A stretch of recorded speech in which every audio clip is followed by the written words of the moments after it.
그럼 먼저 중앙방역대책본부 부본부장 설명이 있겠습니다. 중앙방역대책본부에서는 또한 현재까지 코로나19 환자의 치료를 위해서 과학적으로 검증되고 효과가 입증된 치료 방법이 아직은 부족한 상황에서 완치자의 회복기 혈장을 중증 코로나 환자의 치료용으로 활용하기 위한 관련 지침을 마련하고 있습니다.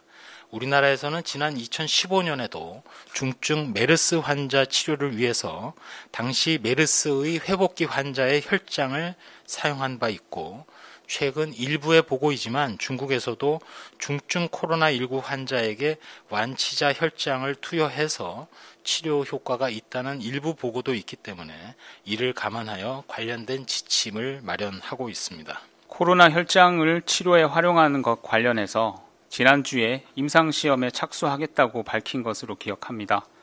오늘 지침을 만드시겠다고 하는 건 그 사이에 임상시험이 완료가 된 것인지 궁금하다라는 질문, 또 임상시험에서 어떤 결과가 나왔는지 궁금하다라는 질문 주셨습니다.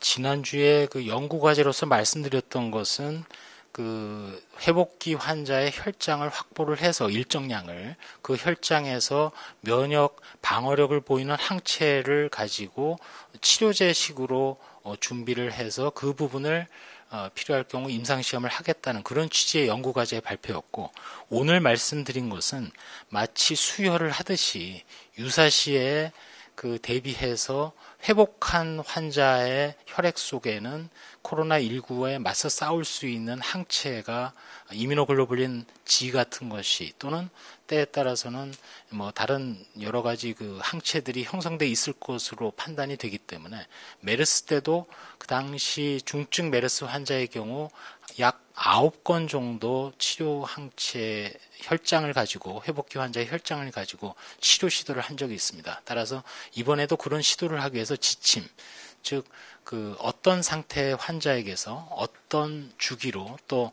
얼마만큼의 양을 또 그 혈장을 확보한 다음에 무슨 검사를 해야 되고 하는 것들을 일단 지침을 만들어서 혈액관리위원회 산하의 전문분과위원회 검토를 거치고, 그게 이제 확정이 되면 별도로 세밀하게 말씀을 드리도록 하겠습니다. 따라서 앞부분의 것은 치료제의 약제에 가깝고, 오늘 말씀드린 것은 사실상 혈액에 들어있는 항체를 수혈하는 개념의 그런 치료로 이해를 하시면 되겠습니다.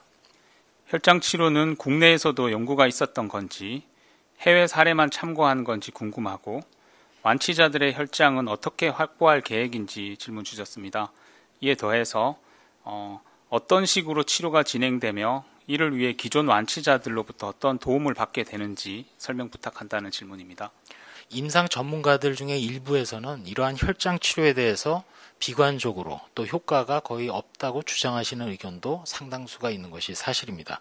그럼에도 불구하고 현재 당장 아주 유효한 치료제나 백신은 더더군다나 말할 것도 없고 없는 상황에서 중증 환자가 발생했을 때 최후의 수단의 하나로 준비하고 생각해 볼 수 있는 것이 회복기 환자의 혈장 속에 들어있는 항체, 면역 항체가 중증 환자에게 수혈식으로 투입이 되었을 때 코로나19를 이겨낼 수 있지 않겠느냐는 그런 판단에서 진행을 하는 것입니다. 이걸 진행하기 위해서는 결국 그 회복기 에 있는 환자였던 분들의 동의를 구하고, 또 그분들에 대한 여러 가지 검사를 거친 후에 일정 양의 혈장을 확보해서 마치 성분 제제 수혈하듯이 코로나19 환자에게 확보 후에 재수혈 내지는 표현을 한다면은 투입하는 그런 절차로 진행할 수 있을 것입니다.